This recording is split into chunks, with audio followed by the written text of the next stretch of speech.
Good morning students, कैसे हैं आप सब। उम्मीद करता हूं कि आप सभी स्वस्थ होंगे, सकुशल होंगे और नियमित रूप से अपनी पढ़ाई कर रहे होंगे।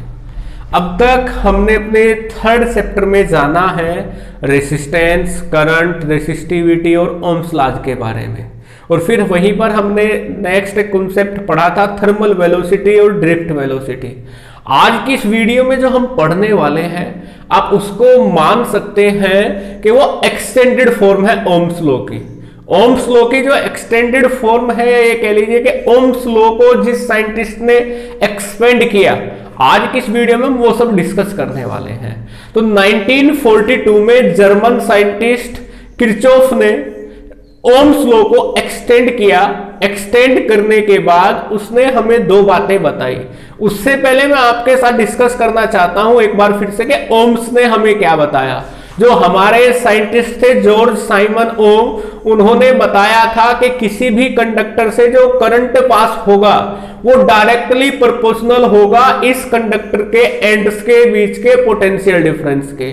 और यहां पर जो हमारे नए साइंटिस्ट जिसके बारे में पढ़ने वाले हैं वो है किरचॉफ। और किरचॉफ ने जो हमें लॉज दिए हैं उनसे हम इजीली डिटरमाइन कर सकते हैं करंट को किसी भी सर्किट में या किसी भी सर्किट के किसी भी आर्म में कितना करंट फ्लो होगा। तो यदि हम कहें ओम्स ने हमें क्या दिया था, relation between current and potential difference, और किरचॉफ ने हमें क्या दिया है या क्या हमें नया कॉन्सेप्ट दिया है, वो दिया है कि हम कैसे किसी भी सर्किट के अंदर इलेक्ट्रिक करंट को डिटरमाइन कर सकते हैं। तो किरचॉफ ने दो लॉज हमें बताए हैं। तो आज इस वीडियो में हम डिस्कस करते हैं किरचॉफ्स लॉज के बारे में।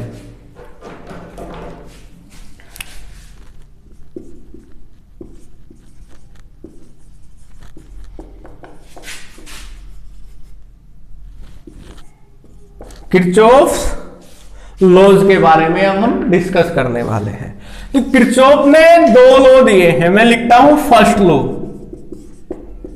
जो हमारा फर्स्ट लॉ है इसी को जंक्शन लॉ भी कहा जाता है। इसी को जंक्शन लॉ भी कहा जाता है। तो इस वीडियो में हम डिस्कस करेंगे जंक्शन लॉ के बारे में। तो सबसे पहले हमारे लिए जरूरी होता है जानना कि जंक्शन क्या है। तो जंक्शन एक ऐसा पॉइंट हम कह सकते हैं जिस पर कनेक्टिविटी हो एक से ज्यादा। कुछ पॉइंट उसकी तरफ आ रहे हैं और कुछ उससे जा रहे हैं। जैसे मैंने यहां पर डायग्राम में ये एक पॉइंट मान लिया ए, और इस ए पॉइंट पर ये दो करंट I1 और I2 आ रहे हैं और I3 यहां से जा रहा है। तो ये पॉइंट हमारा जंक्शन कहलाएगा। और यहीं पर यदि मैं ये ले लूं, इस पॉइंट को हम जंक्शन नहीं बोलेंगे। जंक्शन कहां पर बोलेंगे, जहां पर कुछ चीजें आए और कुछ चीजें वहां से चली जाएं। तो अब हम एक्सप्लेन करते हैं जंक्शन लॉ के बारे में। जंक्शन लॉ में जो किरचॉफ की स्टेटमेंट है वो ये है कि at any junction in an electrical circuit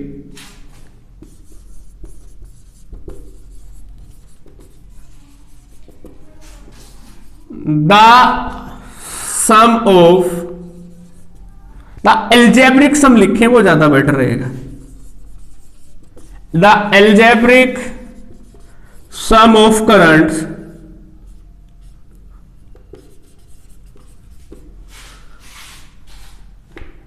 is 0। तो किरचॉफ ने जंक्शन लॉ में हमें बताया कि किसी भी जंक्शन पर किसी भी इलेक्ट्रिक सर्किट में सभी करंट्स का एल्जेब्रिक सम क्या होगा, 0 होगा। अब इसको यहां पर एक डायग्राम की हेल्प से हम समझते हैं। मैंने मान लिया कि ये एक जंक्शन है पॉइंट ए, यहां पर ये तीन करंट आ रहे हैं, एक I1, दूसरा I2 और तीसरा मैं मानता हूं कि यहां पर आ रहा है I4, और दो करंट यहां से जा रहे हैं I3 और I5। तो हमने क्या देखा कि इस पॉइंट पर टोटल कितने करंट हैं? टोटल करंट है 5, I1, I2, I3, I4 और I5। According to Kirchhoff sigma I equals to कितना होगा? 0। सभी करंट्स का सम 0 होगा। लेकिन हमने यहां पर एक वर्ड यूज किया है एल्जेब्रिक सम, और एल्जेब्रिक का मतलब क्या होता है कि विद साइन। तो हम साइन के साथ सम करेंगे।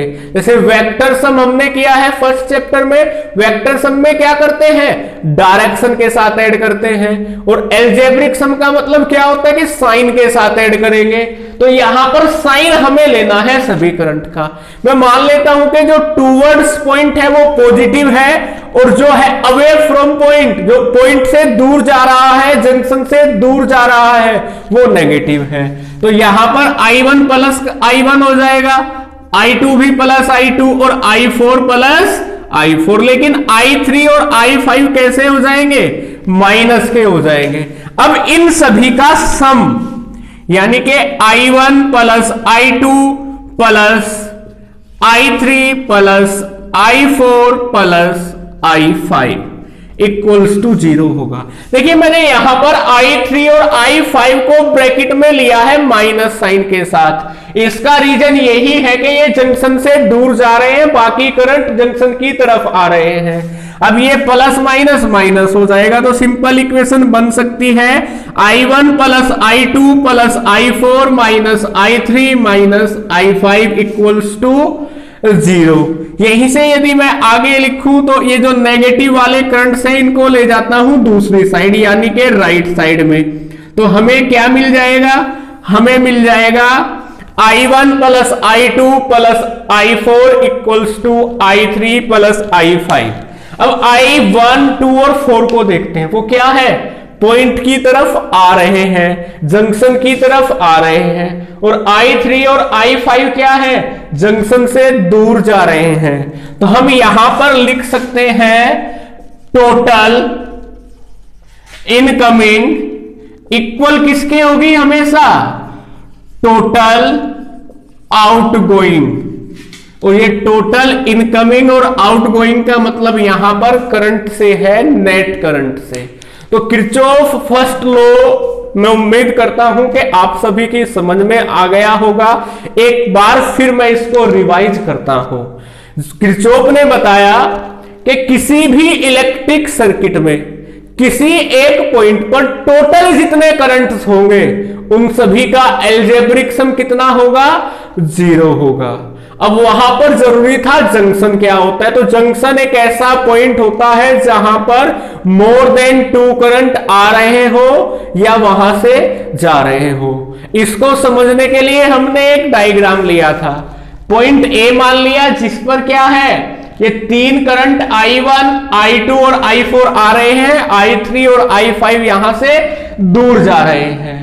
और यहां पर आया है स्टेटमेंट में, किरचॉफ फर्स्ट लॉ की स्टेटमेंट में एल्जेब्रिक सम। एल्जेब्रिक का मतलब क्या है कि विद साइन, साइन के साथ हम इनका सम कैलकुलेट करेंगे। और साइन कैसे लगाएंगे वो हम अपनी तरफ से लगा सकते हैं। मैंने मान लिया कि जो जंक्शन की तरफ करंट आ रहा है वो पॉजिटिव और जो दूर जा रहा है वो नेगेटिव। फिर मैंने यहां पर साइन लगा दिए सभी करंट्स के। और स्टेटमेंट जो थी कि सभी करंट का सम 0 होगा, उसको मैथमेटिकल फॉर्म में लिखा सिग्मा इक्वल्स टू 0। फिर यहां पर डायग्राम में जो करंट थे सभी को ऐड करके इक्वल टू 0 कर दिया।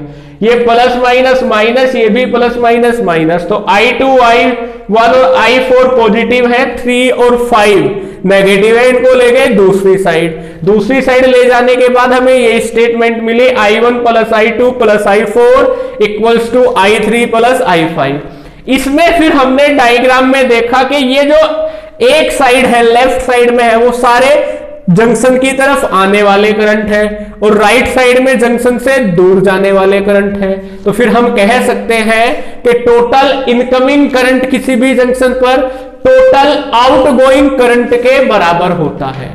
अब इस किरचॉफ फर्स्ट लॉ का जब हम यूज करेंगे तो वो हम न्यूमेरिकल प्रॉब्लम्स में करेंगे। और न्यूमेरिकल प्रॉब्लम्स कैसी होंगी? जब हम किसी भी इलेक्ट्रिक सर्किट में कैलकुलेट करेंगे। क्या कैलकुलेट करेंगे? करंट कैलकुलेट करेंगे, क्योंकि मैंने अभी आप लोगों को बताया है कि ये एक्सटेंड किए हैं ओम्स लॉ को ही किरचॉफ ने। किरचॉफ ने जो अपने नए लॉज दिए हैं, लॉज हमें दिए हैं, उसमें क्या किया है? ओम्स लॉ को एक्सटेंड किया है। तो इस वीडियो में हमने किरचॉफ फर्स्ट लॉ के बारे में डिस्कस किया है। Thank you everyone.